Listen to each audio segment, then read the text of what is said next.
Hi, great lesson. Here's a reminder of a few things that we covered. Number 1, lunging the horse prior to riding. You noted that your horse is better after a little lunging. First, we did lunging on a lead line. You simply have your horse go around you in a circle. Walk, trot, canter. We get our horse to warm up. Second, we covered suppling circles. Drawing the horse in, making the lead line shorter, and then feeding the lead line out. This helps the horse have the correct bend. Next, we covered moving massage. We noticed that the horse had some core crooked issues. She was not bent the correct way on the circle. She had her nose pointed out. So by putting pressure on the girth, on the rib cage, and pushing out as the horse moves forward, the horse has an opportunity to stretch over its top line. You will notice when the horse feels its best because it stretches its neck up and out of its shoulders. It lowers its head, and you get the licking and chewing. The next thing we did is we rode. Follow the rail. I teach following the rail on a loose rein, allowing the horse to move forward. Number 1, for warm-up. When you have already done lunging, you're not really warming up. You're just allowing your horse to freely move forward. We don't shape things until we have relaxation and a freely moving forward horse. After we have our horse moving forward, then we can redirect, do walk, trot, and canter on a loose rein if we can. If we cannot, just start with walk and trot. To encourage relaxation, use inside leg, which causes the horse to stretch over its top line and lower its nose. As we get a more relaxed horse, we can start teaching the horse something. Ride your horse on a 20-meter circle, either track right or track left. You're looking for correct bend. If the horse's nose is bent to the outside, you need to practice some lateral maneuvers. Moving the horse laterally helps the horse to stretch over its top line, drop its nose, and have the correct bend. Only do a few steps if your horse is not accustomed. You can increase the number of steps till one day you are freely moving laterally on your horse. Ensure that you are clear in your own mind and body what the cue is so your horse knows exactly what you want your horse to do. After we get the horse to walk freely forward, we do notice that the horse is nervous when there's objects outside of the arena. One of the ways to communicate with the horse is to turn, make smaller circles as you're following the rail. The smaller circle communicates to the horse that you're going to circle and not go straight when she's not listening.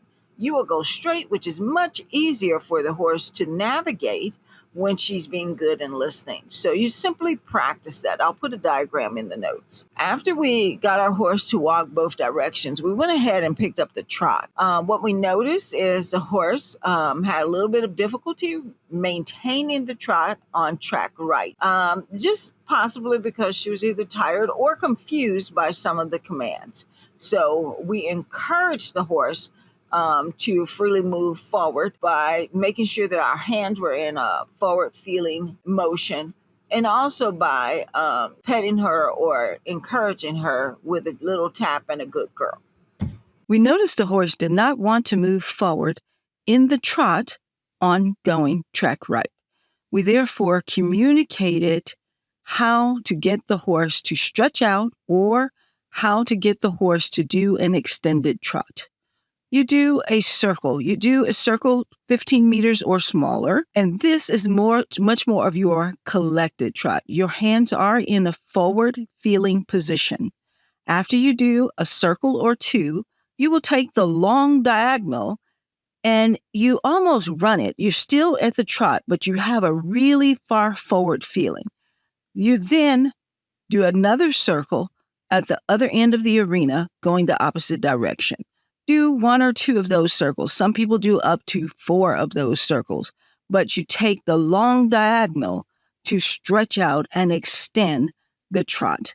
In the circles, you are doing a collected trot. Moving on to canter, we noticed the horse had a lot of difficulty picking it up. So we worked on positioning the rider. We worked on positioning you. As you canter or as you trot, I requested to do a leg yield. You're leg yielding your horse to the outside. After you have the leg yield feeling, then you look to the opposite side, if you're going track right, you will look to the left. It simply shifts your weight to the left of the horse so the horse can lift her inside front. The other thing that we did, or the other thing that we need to discuss, is when to cue the canter. When you are in the trot, cue the canter when the inside front hits the ground. It is the exact same time the outside hind hits the ground. We will go over this in future lessons. The final thing we worked on in the canter was also positioning. I had you reach back with your outside hand and tap the horse on the rump. This just puts you in a better position so that your horse could lift its inside front. We did have some success, and your horse was able to canter.